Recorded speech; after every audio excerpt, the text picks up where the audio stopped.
সালামু আলাইকুম।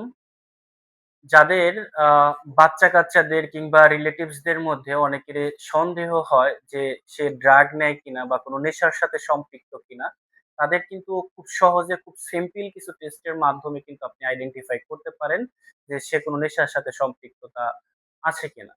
তো সে বর্তমানে কিন্তু বিভিন্ন প্রাইভেট ফার্মে এবং জব দিলে কিন্তু তাদের সেক্ষেত্রে অবশ্যই মেডিকেলের মাধ্যমে ড্রাগ টেস্ট বা ড্রপ টেস্টটা করা হয়ে থাকে। যেখানে আপনি খুব সহজেই জানতে পারছেন যে আ গাঁজা, ইয়াবা, ফেনসিডিল, কোকেন সহ কোন ধরনের মাদকদ্রব্য সে সেবন করে কিনা। লাইক এখানে কিন্তু অ্যালকোহলের টেস্টার বিষয়েও কিন্তু আপনি খুব সহজে জানতে পারেন।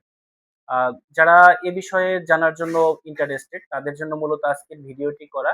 আপনি খুব সহজে যেভাবে টেস্টটি করতে পারেন সেটা হচ্ছে আপনার নিকটস্থ কোনো ল্যাবরেটরি বা ডায়াগনস্টিক সেন্টারে গিয়ে আপনি বলবেন যে প্রস্রাবের মাধ্যমে আমি ড্রাগ টেস্টটা করতে চাই বা সে কোনো ড্রাগের সাথে সম্পৃক্ত কিনা ড্রপ টেস্টটা করতে চাই।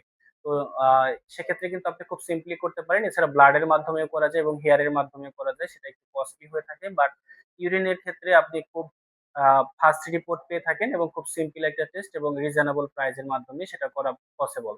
তো যাদের অনেক সময় সন্দেহ হয় যে আমার বাচ্চা কিংবা আমার ছোট ভাই সে মনে হয় নেশার সাথে সম্পৃক্ত কিনা। আমরা একদম তাকে কোনো কিছু না জানায়ে যে ঠিক আছে তোমার ইউরিনের স্যাম্পলটা একটু দাও আমি একটু টেস্ট করে দেখি কি অবস্থা আছে।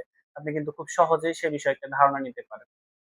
আর বর্তমান সময়ে কিন্তু সরকারি চাকরির পাশাপাশি বিভিন্ন প্রাইভেট ফার্মের চাকরির ক্ষেত্রেও কিন্তু এটার ব্যাপক একটা আ জনপ্রিয়তা অর্জন করেছে যে কোন স্টাফ নেশার সাথে সম্পৃক্ত আছে কিনা সেই বিষয়টা কিন্তু এটার মাধ্যমে আইডেন্টিফাই করা যায়। তো যাদের আগ্রহ আছে বা এ বিষয়ে জানতে চেয়েছিলেন তাদের জন্য আজকে ভিডিওটি করা হয়েছিল। আশা করি আপনারা অবশ্যই উপকৃত হয়েছেন। আর যদি কোন আস্কিং থাকে সেক্ষেত্রে আম কমেন্টস করতে পারেন। আর আপনি যদি আমার চ্যানেলে ১ম বার এসে থাকেন তাহলে please hit the subscribe button for more videos. আর যদি অলরেডি সাবস্ক্রাইব করে থাকেন, থ্যাংক ইউ সো মাচ। আর যারা Facebook থেকে আমার ভিডিওটি দেখছেন অবশ্যই লাইক, কমেন্ট, শেয়ার করে পাশে থাকবেন, সাপোর্ট করবেন। ডায়াগনস্টিক রিলেটেড বিভিন্ন টিপস অ্যান্ড ট্রিকস গুলো আপনাদের সাথে রেগুলার বেসিস শেয়ার করার ট্রাই করব। Thank you so much. আসসালামু আলাইকুম।